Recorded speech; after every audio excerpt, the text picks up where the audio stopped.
In dem Filmli erkläre ich dir, wie das Gesundheitsförderung in der Schweiz angedenkt ist und wo dass du meine Angebote kannst einordnen. Ich hoffe, dass du am Schluss von dem Filmli weisst, was für dich am besten ist und was am gescheitsten machst. In unserem Land ist sehr vieles reglementiert und vorgeschrieben. Wir machen uns Gedanken über die Käfiggrösse von unseren Meersäulen, wo wir mindestens als Pärchen halten müssen. Wir überlegen, welcher Dünger für unsere Pflanzen gut ist, ob unser Hund Puppy, Adult, Metabolic Balance, Active oder Senior Futter braucht. Wir fahren 50, wenn 50 vorgeschrieben ist. Wir haben für fast alles eine Gebrauchsanleitung und wir schauen sogar, bei welcher Temperatur unsere Unterhosen gewaschen werden. Bezüglich unserer physischen und psychischen Gesundheit geniessen wir in unserem Land totale Freiheit und es wird uns diesbezüglich eigentlich nichts vorgeschrieben.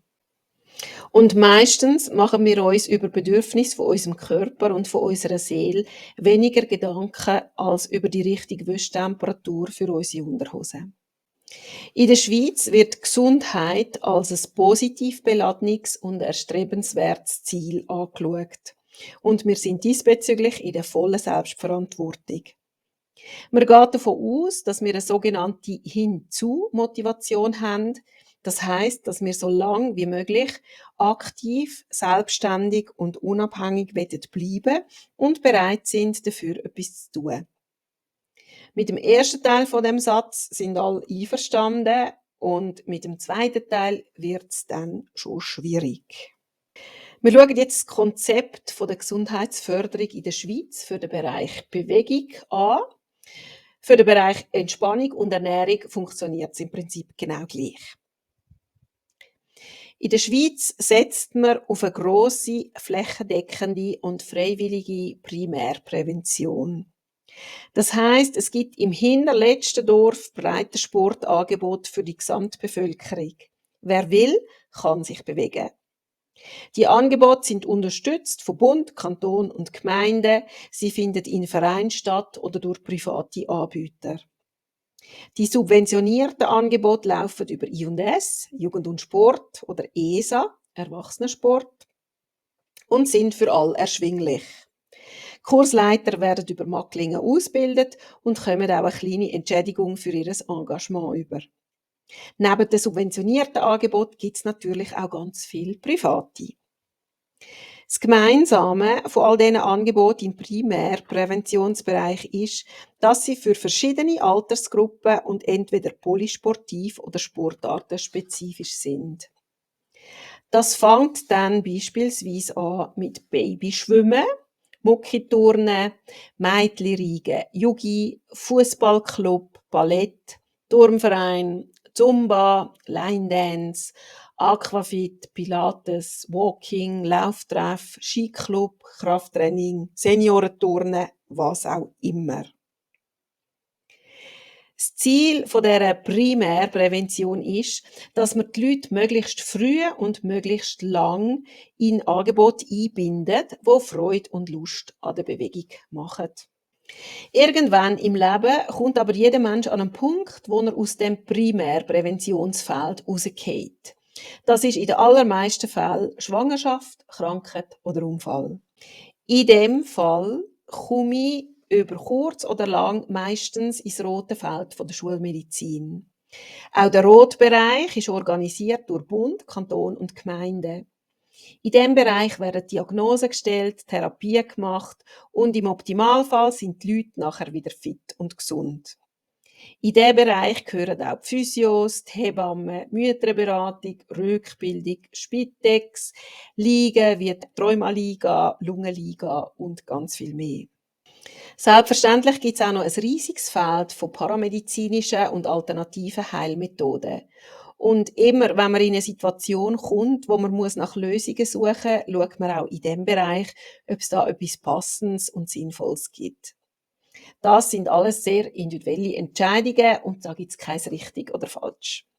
Weiter aussen tummeln sich dann noch ganz viele Angebote, die uns bei der Lösung von unserem Problem helfen wollen. Die Angebote sind alle von privaten Anbietern und die finden wir meistens online im Network-Marketing-Bereich, auf YouTube, Google oder als Inserat in Heftli. Mit diesen Angeboten werden wir richtig bombardiert und in einer Leidenssituation sind wir auch sehr empfänglich für alles, was schnelle und einfache Problemlösungen verspricht. Nahrungsergänzungen, Pileli, Pülverli, Shakes, Abnehm-Apps, Schienen für Halux, Homebleaching für weisse Zähne, Nasenpflaster gegen Schnarchen, Detox-Pflaster und. Wenn wir uns durch den ganzen Dschungel durchgeschafft haben und irgendwann mit mehr oder weniger gelöstem Problem unten beim roten Feld rauskommen, wäre das Ziel, dass wir ein Angebot von der Sekundärprävention nutzen. Bei diesen Angeboten geht es darum, dass es keinen Rückfall gibt oder dass man einen Rückfall kann so lange wie möglich rauszögern kann. Diese Angebote haben immer einen Namen, der mit unserem Problem in Verbindung steht.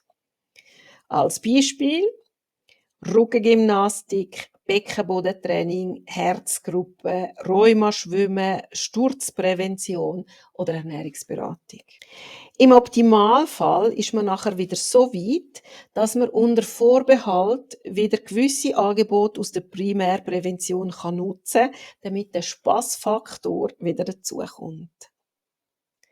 Das heisst also, wenn ich Rückenprobleme habe, komme ich eine Diagnose über, eine Therapie, ich gehe in die Physio. Die Physio sagt mir nachher, Sie müssen dranbleiben, gehen Sie ins MTT, in die medizinische Trainingstherapie. Nach der medizinischen Trainingstherapie gehe ich regelmäßig in die Ruggengymnastik und bin dann irgendwann so weit, dass ich wieder zurück in den Turnverein kann und dort vielleicht einfach muss zu den Senioren statt zu den Herren.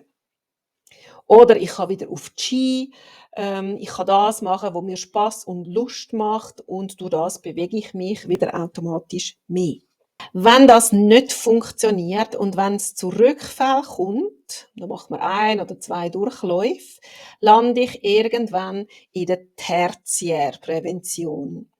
Dort geht es dann darum, dass das Problem nicht grösser und allenfalls sogar lebensbedrohlich wird.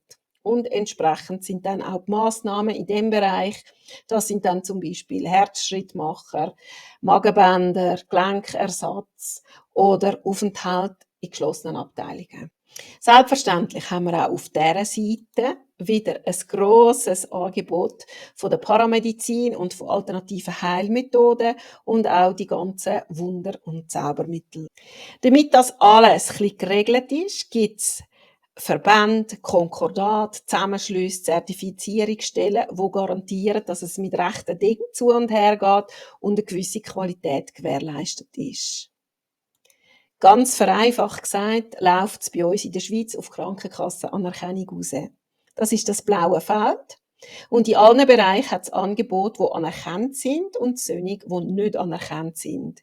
Und ich habe immer freie Wahl, welche Angebote das ich in Anspruch nehmen will. Was decke ich jetzt ab? Meine Angebote sind im grünen Bereich von der Primär- und Sekundärprävention und die meisten sind anerkannt durch die Krankenkasse. Im Lauf von diesen 30 Jahren, wo ich in dieser Branche tätig bin, hat sich mein Rucksack mehr wie gefüllt. Ich habe wie ganz viele andere im Bereich I&S angefangen. Ich bin Jugend- und Sportleiterin im Bereich Gymnastik und Tanz und Wandern und Geländesport. Habe dann ESA Erwachsenensportleiter gemacht. Dann Fit Gym, Aerobic, Nordic Walking, Pilates und Personal Training Ausbildung. Diesen Bereich habe ich zertifizieren lassen.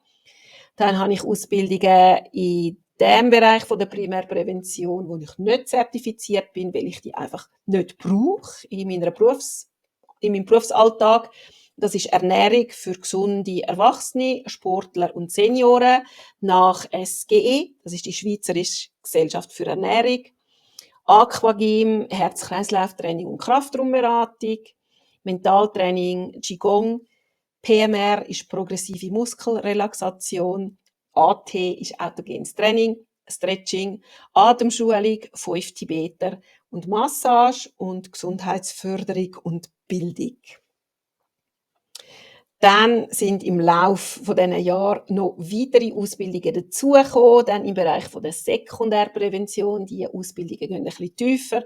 Das ist Rückengymnastik, Beckenbodentrainerin, Osteofitness, das ist Osteoporoseprophylaxe, Sturzprophylaxe, Körpertraining für Senioren und medizinische Trainingstherapie. Für den oberen Bereich bin ich zertifiziert, medizinische Trainingstherapie nicht, weil ich es nicht brauche. Selbstverständlich kommt jetzt das ganze Wissen, das ich habe, in all meinen Kursen zum Einsatz. Dank meinem vollen Rucksack, meiner langjährigen Erfahrung und meiner grossen Kompetenz im Bereich von der Gesundheitsförderung kann ich ganzheitlich arbeiten und für meine Leute die Rosinen aus dem ganzen Kuchen rauspicken. Ich ermutige Lebenssituationen immer wieder neu zu reflektieren, die Veränderungen, die das Älterwerden mit sich bringt, zu akzeptieren und den persönlichen Lifestyle im Sinn von einer guten biologischen Altersvorsorge nachhaltig so zu verändern, dass das Älterwerden bei bestmöglicher Gesundheit eben möglich wird und man das Leben so lang wie es geht in vollen Zügen geniessen kann. In meiner Facebook-Gruppe, in meinen Kursen, Trainings und Coachings zeige ich meinen Frauen mit viel Liebe, Freude und Leidenschaft, wie sie sich durch den Dschungel von diesen Angeboten manövrieren können und mit einer gesunden, natürlichen Ernährung, mit sinnvoller Bewegung und mit einem funktionierenden Stressmanagement ihre physische und psychische Gesundheit fördern und aufrechterhalten.